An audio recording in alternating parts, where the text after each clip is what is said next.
We are looking at how to pronounce these words, the name of these insects or animals. Let's break down the pronunciations, both British and American English.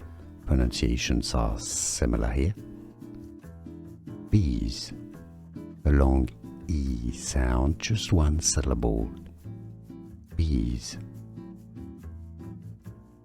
We are looking at how to pronounce these words, the name of these insects or animals. Let's break down the pronunciations, both British and American English.